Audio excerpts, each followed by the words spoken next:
24장 전체를 다 읽었으면 더 좋겠는데 너무 길어서 27절까지만 읽었습니다.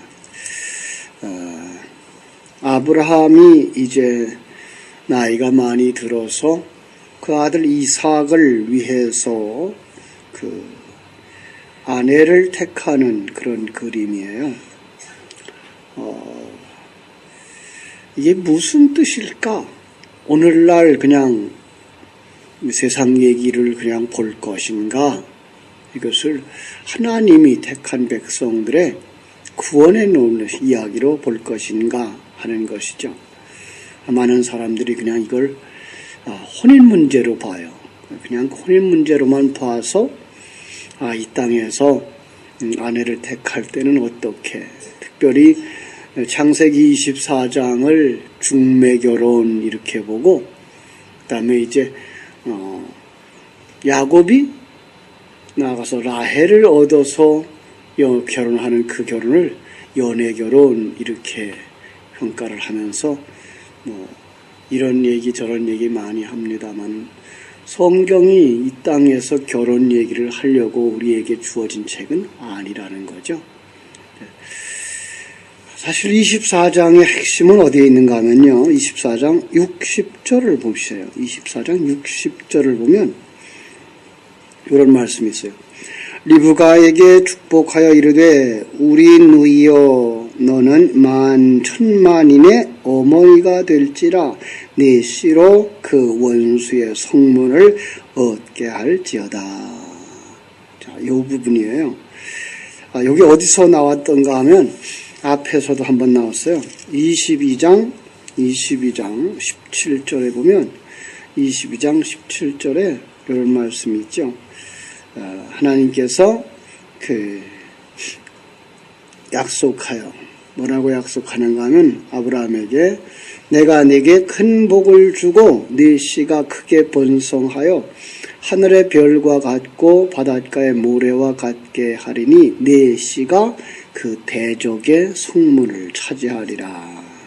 대적의 성문을 차지하리라. 네 씨가 대적의 성문을 차지하리라 하는 말과 네 씨로 그 원수의 성문을 얻게 하리라 하는 말은 똑같은 말이에요.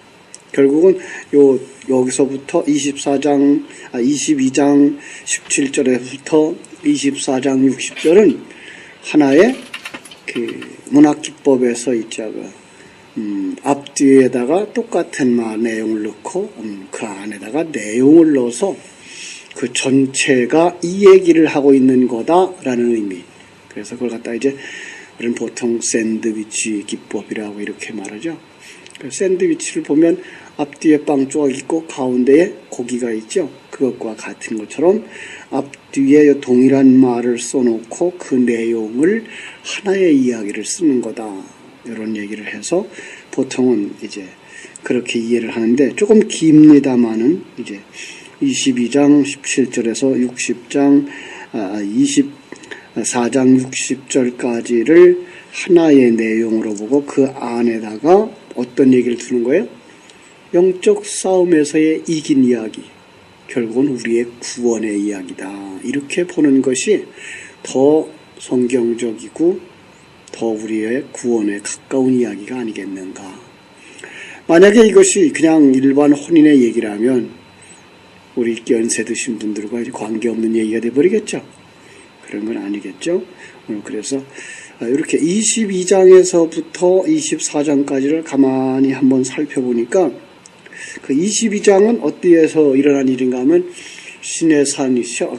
모리아산이죠. 시내산이 아니라 모리아산에서 그 약속의 자손을 하나님이 준비하신 그 이야기를 하고 있는 거죠. 약속의 자손, 바로 그 어린 양이 준비되어졌으며 또 약속의 자손 이삭이 준비되어진 이야기를 우리에게 해주고 있는 거예요. 아브라함이 시험을 통과하자 하나님께서 아브라함에게 주어진 약속이 뭐예요? 구원의 완성이에요. 예, 그렇습니다. 아브라함 일생 속에서 아브라함의 가장 큰 시험은 뭡니까? 자기를 내려놓고 하나님의 주권에 완전히 순복하는 사람 되는 거였죠. 그래서 12장에서부터 본토 친척 아비집을 떠나는 걸로부터 시작해서 마지막 자기가 가장 아끼고 사랑하는 것, 물론 아들로 표현되집니다마는 사실은 자신이죠. 자신을 하나님께 드리는 그런 그림으로 그려지는 거죠. 여러분, 성경 속에서 아들은 바로 나라고 하는 사실을 기억하시고 보셔야 돼요. 성경에서는 아들의 얘기를 할 때 그건 내 얘기를 하고 있는 거예요. 아들을 저주하면 그 얘기는 곧 나를 저주하는 것이고요. 그래서 하나님이 노아의 그 자손, 함의 자손을 저주할 때 함을 저주하지 아니하고 함의 자식을 저주해요. 그죠? 그래서 거기서 이제 노아는 빠져나오고 함과 그 자손들이 저주를 받는 모습으로 그려지지만 함이 저주를 받는 모습이에요. 마찬가지입니다. 여기서도 아브라함이 이삭 아들을 제물로 드리지만 그 이삭은 아브라함 자신인 거죠. 오늘 우리나라도 마찬가지죠. 자식에 대해서 우리가 굉장히 크게 기대를 가지고 자식이 잘 되기를 원하고 자식들에 대해서 크게 노하죠. 조금만 잘못만 해도. 왜냐하면 그게 나이기 때문에요. 그런데 나의 옛 모습이에요. 내 자녀들은. 그런데 그걸 보지 못해서 크게 이제 야단치고 그걸 나라고 생각해서 크게 야단치죠.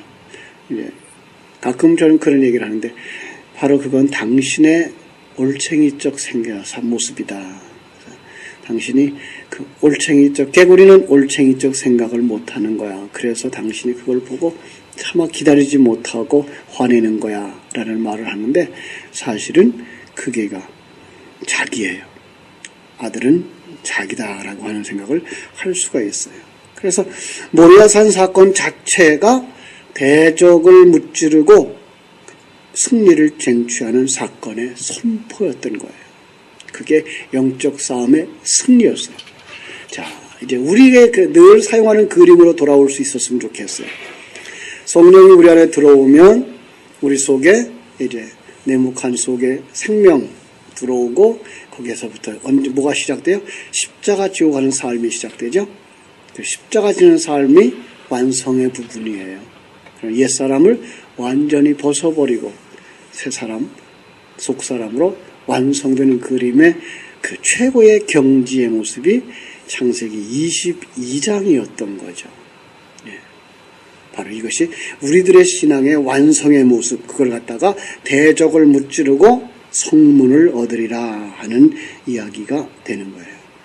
그 이야기가 이제 24장 60절까지 나오면서 다시 한번 반복되고 있는 거다라는 이야기를 보시면 돼요. 아브라함의 씨, 교회도 그런 모습으로 마귀의 대적으로부터, 마귀와 그 대적으로부터 승리하게 될 거다. 대적의 문을 얻으리라는 거예요. 그 하나님의 아들이 되는 길은 오직 하나님이 준비하신 것에 의해서 하나님의 주권에 의해서 되어지는 거다라는 걸 여기에 담고 있는 얘기예요. 그렇습니다.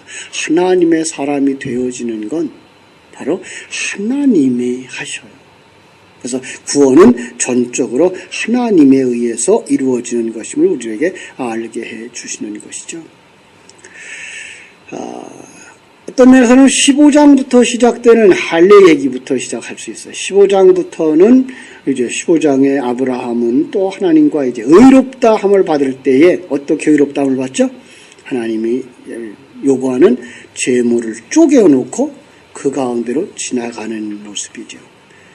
그 약속을 어기면 이렇게 되는 거야. 그 언약을 맺은 사람은 이렇게 되는 거야라고 이제 하는 고대의 풍습인데 마찬가지로 그 길로 두 사람이 지나가야 되죠. 그런데 그때에 아브라함은 깊은 잠에 들었고 죽은 거죠. 죽어 있는 우리의 모습이죠. 그래서 그 약속은 누가 지켜야 되는 거예요? 하나님이 지켜야 되는데 한 사람이 안 가요. 그러면 한 사람이 쪼개져야 되죠. 그래서 그리고 지나가는 사람이 쪼개지는 것, 바로 하나님의 쪼개짐으로 말미암아 이 약속이 성취되는 것. 언약의 성취고요. 그걸 유언이라고 말하기도 하면서 신약은 유언한 자가 죽어야 성취된다라는 말로 바꿔놨어요. 다시 말하면 약속한 하나님이 죽어야 그게 할례로 이어지는 거예요. 그래서 하나님이 십자가에서 죽으심, 그 쪼개지심의 상징, 그것이 바로 할례고 예수 그리스도의 죽으심이다라는 거죠. 그 예수 그리스도의 죽으심이다, 할례가 그 쪼개짐이다라는 걸 뭘로 보여주죠? 성소와 지성소를 가로막고 있던 휴장이 찢어지는 그림으로, 예수가 십자가에서 죽는데 휴장이 찢어지는 그림으로, 쪼개지는 그림으로 그려져서 그걸 갖다가 창세기 15장을 완성시키는 그림으로 나오고 있는 거죠. 그렇습니다. 그걸 하나님이 하신다. 그래서 이제 22장 20절로부터 24절까지의 나홀의 그 자손들이 나오면서 거기에 누가 기록하고 있는가 하면 22장 23절에 부델은 리브가를 낳았고, 리브가를 준비하고 있는 거죠. 사라가 죽고 나면 이제 그 새로이 여자의 역할을 감당해야 될 사람을 하나님이 미리 예비하셨다라는 걸 보여주고 있는 거예요. 하나님의 열심으로 하나님의 구원의 역사는 성취된다라는 거죠. 또 그걸 갖다가 이제 23장에서는 막벨라 굴을 사서 장사 지내는 모습으로 옛사람의 죽음과 새사람의 완성으로 가는 그림을 보여주고 있는 거죠. 그렇습니다. 이렇게 성경은 늘 대조적이면서 늘 하나의 이야기를 하고 있어요. 그것은 바로 옛사람의 죽음과 새사람의 탄생, 옛사람의 아직도 벗어버리지 못한 죄인의 모습과 그럼에도 불구하고 하나님이 끊임없이 부어주는 은혜, 그 은혜 때문에 새사람은 살아가고 완성되어지는 것. 그 대표적인 성경 구절이 갈라디아서 2장 20절이죠. 우리는 옛사람 이제 언제 죽었어요? 예수 그리스도와 함께 죽었다. 그리고 내 안에서 예수 그리스도가 사신다. 그래서 우리가 그리스도로 완성되어져요. 예수로 완성되어져요. 그래서 이제 가끔 여러분들이 들으실 수 있는 얘기가 작은 예수라는 말을 써요. 성도는 작은 예수다. 하나님과 똑같다는 얘기는 아니고요. 이 땅에서 예수처럼 살다가 예수처럼 완성되어져 가는 사람들이라는 의미가 있어서 작은 예수들인 거예요. 그리고 예수의 지체들이기 때문에 작은 예수라는 말을 하는 거죠. 그러면서 이제 그 외모로 판단하지 않고 중심을 보신다는 말을 해요. 외모로 판단한다는 말이 뭐예요? 옛사람으로 판단하지 않는다의 뜻이에요. 보이는 것들, 그런 어떤 판단으로 판단하지 아니하고 중심으로, 그 말은 속사람으로 판단한다는 거예요. 하나님은 우리를 이 땅에서 범하고 있는 그 죄들 때문에 우리를 크게 형벌하지 않아요. 하나님은 우리를 속사람, 내 속에 하나님의 생명이 있느냐 없느냐라는 것만 중요하게 여겨요.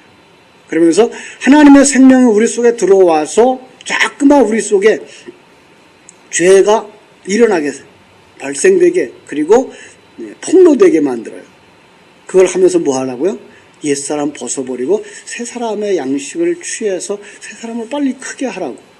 그래서 진리의 생명이 우리 속에 들어오면 우리 옛사람은 점점 폭로되게 되어져 있어요. 자, 바울 사도는 그걸 갖다가 오호라 나는 곤고한 사람이로다. 누가 이 사망의 몸에서 나를 건져내라 그랬어요. 중국어 성경은 사망의 몸을 떼어내랴 이렇게 되어 있어요. 사망의 몸이 뭐예요? 생명이 죽은 자 옛사람이죠. 옛사람을 떼어내는 것이 바로 우리의 구원의 완성이거든요. 거기까지 못 가면 이 옛사람이 뭐예요? 점점 그 썩늙고 부패하는 모습들이 이제 내 앞에 있는 거죠. 그 사망의 몸이 뭐라고 그랬죠? 로마에서는 살인을 하면 살인자와 살인범을 한 대 묶어 놓는 거죠. 죽은 자를 얼굴을 마주 보고 하고 팔을 팔대로 묶어 놓고 다리대로 묶어 놔서 두 사람이 같이 있는 거죠. 그래서 시간이 지나면 지날수록 뭐가 보이겠어요? 앞에 썩어가고 있는 옛사람, 그 내가 죽인 사람이 보이는 거죠. 이런 형벌을 그대로 성경은 가져다가 우리에게 보여주는 거죠. 너희들은 하나님의 생명이 들어가고 나면 그때부터 옛사람은 뭐 한 거예요? 죽은 자예요. 빨리 떼어버려야 되는데 이게 시간이 지나면 지날수록 더 추해지네요. 그러니 이걸 누가 떼어줘야지 이 생각을 하면서 이제 바울은 그게 자기의 옛사람이라고 하는 걸 거기다가 그림으로 그려서 이렇게 옛사람은 안 떨어지고 점점 추하게 보여진다라는 걸 우리에게 보여주고 있는 거죠. 참 성경은 묘한 책이에요. 그런 것을 통해서 우리의 사람 모습들, 옛사람과 새사람의 모습들을 보여주고 있는 거죠. 결국은 그 죄의 영향을 받던 그 육체를 벗어버리고 이제 완성으로 가는 것, 그게 이제 사라의 장례. 아브라함이 살고 사라가 죽는 모습이죠. 그러니까 22장에서는 아브라함이 완성되어지고 옛사람의 모습인 여자가 이제 무너지는 그 죽음의 모습으로 그려지고 있는 것을 볼 수가 있는 거죠. 아브라함이 늙어서 사라가 죽고 하나님의 언약이 완성되는 모습인데요. 그런데 불구하고 또 하나님의 약속을 의심하죠. 왜? 내 자손이 하늘의 별같이 많겠다 그랬는데 사라가 죽으면 어떻게 자손이 많아지나? 이런 생각을 가질 수 있어요. 그래서 하나님은 또 다시 네가 아니고 네 아들을 통하여서 이렇게 이루어진다라고 하면서 이제 아내에다가 그 아들에게다가 아내를 준비해 주는 모습, 이게 이제 24장인 거죠. 그것을 통해서 그 아내를 통하여 뭘 얻을 거예요? 대적의 소문을 얻을 거야 라는 이야기를 이제 24장 60절에 가서 못을 받고 있는 그림인 거예요. 그렇습니다.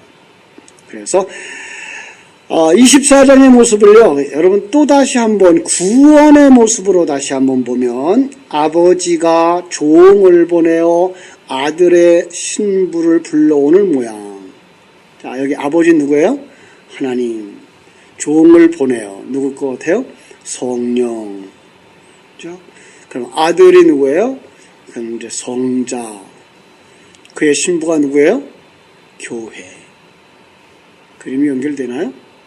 하나님이 성령을 보내어서 성도를 구원해서 그 아들 예수 그리스도의 신부가 되게 하는 그림을 여기에 지금 이런 그림으로 그려주고 있는 거예요. 나중에는 이제 여기서 종이 나타나지 아니하고 나중에는 또 다른 그림에서는 아들이 직접 내려와죠. 그죠? 그게 이제 야곱의 모습이죠. 예수 그리스도가 직접 내려와서 아내를 취하죠. 라헬을 취하고 레아를 취하죠. 왜 두 여자를 취하죠? 뭐 사람들은 그 당시에는 풍습이 어쩌고 저쩌고 그러는데 그것도 우리는 또 다른 그림으로 볼 수 있어야 되죠. 뭐예요? 그들이 유대인들이 그렇게 여기는 우리 민족 하는 이스라엘과 또 하나는 이방인이죠. 예. 그러니까 이스라엘과 그 밖에 있는 하나님의 백성들을 구원하는 그림을 라헬과 레아의 결혼을 통해서 그 라헬과 레아를 뭐로 만든다? 12아들을 만들죠.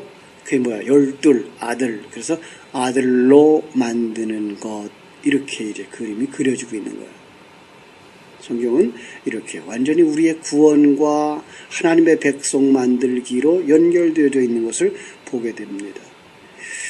예, 그래요. 하나님이 성령을 보내어서 이제 성자의 신부인 교회를 부르는 그 그림이에요. 하나님이 자기 백성의 대적의 손에서 건져서 당신의 상속자 예수 그리스도와 연합시키는 하나님의 언약은 하나님 홀로 이루신다는 그림. 성경 곳곳에 그래서 예수님을 교회의 신랑으로 묘사를 많이 했죠. 한 군데만 찾아볼까요? 마태복음 25장. 마태복음 25장.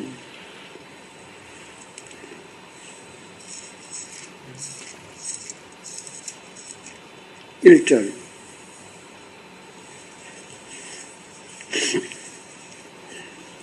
그때에 천국은 마치 등을 들고 신랑을 맞으러 나간 열 처녀와 같다 하리라 하고 말이죠. 신랑을 맞으러 나간 열 처녀.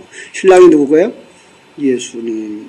그럼 열 처녀는 교회. 그런데 그 교회의 모습을 다 갖추고 있는데 놀랍게도 5만 데려감을 당하고 5은 버려짐을 당해요. 어떤 사람만 데려감을 당해요?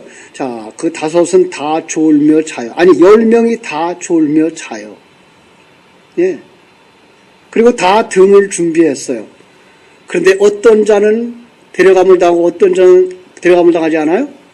기름을 준비한 자와 준비하지 아니한 자예요. 자, 여기 기름이 뭘까요? 성령이죠. 그리고 진리와 생명의 말씀이에요. 예수 하나님의 생명이에요. 하나님의 생명을 어떻게 우린 가져요? 진리의 말씀으로. 그 진리의 말씀이 우리를 속에 들어와서 우리를 살리고 우리의 눈을 뜨게 해줬을 때 그 사람만 하나님이 데려가요. 그런가 하면 마태복음 9장에도 마찬가지고요. 에레미야 3장에도 마찬가지고요. 한번 에레미야로 가볼까요? 구약에? 에레미야 3장 14절. 예레미야 3장 14절에도 똑같은 그림을 우리에게 그려주고 있어요. 예레미야 3장 14절. 제가 읽어드릴게요. 3장 14절에 이렇게 말씀하고 있어요. 여호와의 말씀이니라 배역하는 자식아 돌아오라 나는 너희 남편임이라.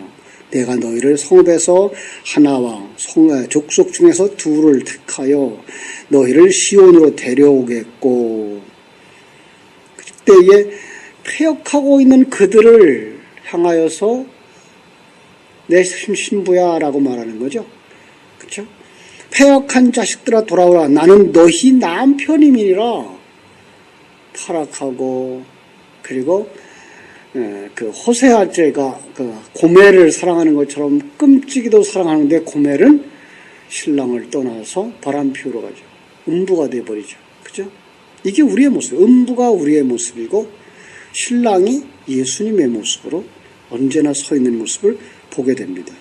그 신랑과 신부의 연합, 우리말은 그냥 연합 이렇게 되어 있는데 중국어는 참 잘 되어 있어요. 그거는 합일이에요. 연합의 개념이 합일이에요. 합해져서 하나 되는 거 이런 뜻이에요. 더 정확하죠. 그죠? 하늘의 상속자로 태어나는 거죠. 그 그림은 일찌감치 창세기 2장 22절부터 24절까지의 내용에서 하나님이 남자를 쪼개요. 남자를 쪼개서 남자의 갈비를 취하는데 그 갈비라는 말 자체가 절반이에요. 그래서 남자의 절반을 가지고 여자를 만들어요. 그래서 남자가 절반, 여자가 절반 이런 그림을 만들어서 남자, 여자를 만들어 놓고 두 사람이 뭐예요? 합하여 한 몸이 될지니라 이렇게. 결국은 하나님은 온전한 하나님의 백성을 만들 때 어떻게 하겠다고요? 예수와 합해진 사람, 이게 하늘나라의 성도야 라고 일찌감치 창세기 2장 사람을 만들 때부터 우리에게 가르쳐줬던 거예요. 그것을 하나하나 실현해 나가는 과정 속에서 지금 24장에서 또 한 번 우리에게 이삭을 위하여 준비한 리브가를 찾고 만나는 그 과정을 통해서 보여주고 있는 거죠. 그것이 바로 하나님의 구원 계획이고 실행이고 완성인 거예요. 그죠? 그래서 친족 중에서 찾아오라 그래요. 그 신부를 친족 중에서. 그렇죠? 예수의 몸으로부터 분리되어졌으니까 친족이죠. 거기서 찾아와야 된다는 거죠. 아담과 하와가 그 살과 피로 태어나죠. 그죠? 그 하와가 아담의 살과 피로 태어나죠. 그러니 친족이죠. 그리고 아담과 연합되고 예수 그리스도가 성령으로 똑같이 잉태해요. 예수가 성령으로 잉태된 것처럼 교회도 성령으로 잉태되고 여러분들도 성령으로 거듭나서 하나님의 사람이 되고 성령에 의해 태어난 사람들 친척이죠. 그래서 친척 중에서 찾아와요. 그게 자기 신부 찾는 거예요. 그렇죠? 그렇게 해서 이삭이 태어남으로써 하나님이 준비된 언약의 성취, 그들을 통해서 12지파를 낳는 큰 그림. 그 다음에 이제 12지파가 민족을 만들고 그 민족이 애굽에서 종살이 하다가 가나안으로 돌아오게 되는 것, 이것까지가 아브라함에게 주신 언약의 성취예요. 그래서 그 쪼개는 짐승 사이로 지나가는 그 언약을 통해서 4대 만에 돌아오겠고 이렇게 되어 있어요. 4대 만에. 애굽에서 이스라엘 백성들은 4대 만에 돌아왔다는 말이 세상 이야기라는 말이 안 돼요. 왜냐하면 400년인데 430년을 어떻게 4대로 묶어요? 그런데 누구부터 묶어야 되냐면 아브라함, 이삭, 야곱, 요셉 이렇게 해서 4대예요. 그래서 구원 전체가 요셉의 묶음으로 묶어져요. 요셉에 의해서 시작되어졌고 요셉에 의해서 완성되어져요. 그래서 출애굽할 때 이스라엘 백성들은 뭘 가지고 나가죠? 요셉의 뼈를 가지고 나가요. 그리고 마지막에 가나안에 들어가서 요셉의 뼈를 장사하는 걸로 그 출애굽은 끝나는 거예요. 4대 만에 나왔다는 얘기는 바로 요셉을 통해서 완성되는 거야. 요셉이 누구의 상징이에요? 또 예수님의 상징이에요. 그래서 예수로 말미암아 완성되는 그림을 그려주는 거죠. 정말 성경은 이렇게 재미있게 구성되어져 있어요. 점점 더 보시면서 이게 나를 구원하시는 하나님의, 나를 구원하시기 위해 예수 그리스도를 보낸, 나를 구원하시고 계신 성령님의 역사구나를 볼 수 있으셔야 되죠. 그래서 하나님의 이름을 말할 때 뭐라고 말하죠? 아브라함의 하나님, 이삭의 하나님, 야곱의 하나님이에요. 요셉은 어디 갔어요? 요셉은 그들을 함께 품고 있는 하나님이에요. 그래서 야곱의 하나님, 아브라함의 하나님, 이삭의 하나님, 야곱의 하나님이라고 말하지 요셉의 하나님이라고 말하지는 않아요. 요셉 자신이 바로 하나님을 상징하고 있기 때문에 그래요. 더 큰 일을 한 이는 사실 야곱 아니죠. 이삭도 아니고요. 아브라함도 아니고요. 요셉이었어요. 그래서 요셉을 통해서 구원이 완성되는 그림, 예수를 통해서 구원이 완성되는 그림이 바로 이렇게 그려지고 있는 걸 우리는 볼 수 있습니다. 그걸 갖다가 여호와의 전쟁이란 말을 쓰는 거죠. 왜? 오늘 22장 17절과 24장 60절을 하나로 묶으면 뭐 하는 거예요? 대적의 성문을 얻는다 그랬으니까 대적의 성문을 얻기 위해서는 뭐가 있어야 돼요? 전쟁이 있어야 되는 거죠. 결국은 신랑이 신부를 찾아라 와서 신부를 찾아서 완성시켜 데려가지고 오는 건 그건 뭐다? 혼인인데 혼인의 모습은 영적 전쟁이다. 그러니까 오늘 성령은 우리 속에 오셔서 지금 뭐 하고 계셔요? 전쟁하고 계셔요. 여러분 이게 보이셔야 돼요. 우리 옛사람은 우리가 옛사람을 사랑하고 옛사람을 따라가려고 그러고 있고 성령은 우리를 하나님의 사람으로 만들려고 옛사람을 무너뜨리는 일을 계속하고 있는 것입니다. 이게가 요한계시록 가면 요한계시록 6장부터 18장까지의 영적 싸움의 내용이에요. 그래서 영적 싸움이 큰 싸움은 역사 속 어느 구석에서 일어날 싸움이 아니고 어디에서 일어나는 싸움이에요? 내 안에서 옛사람과 새사람의 싸움, 사단과 하나님의 싸움, 이런 싸움으로 비춰지고 있는 거예요. 이걸 볼 수 있어야 우리가 하나님의 사람 된 게 얼마나 큰 은혜인가를 알게 되고 그리고 그 구원의 완성을 향하여서 여러분도 들어가게 되는 거죠. 그때부터 즐거운 마음으로 여러분 구원의 완성을 향하여 달려나가게 되는 겁니다. 오늘도 하나님이 여러분과 함께 새 사람의 완성의 길로 인도해 가실 때 승리하는 하루 되시기를 주님의 이름으로 축원합니다. 기도하겠습니다.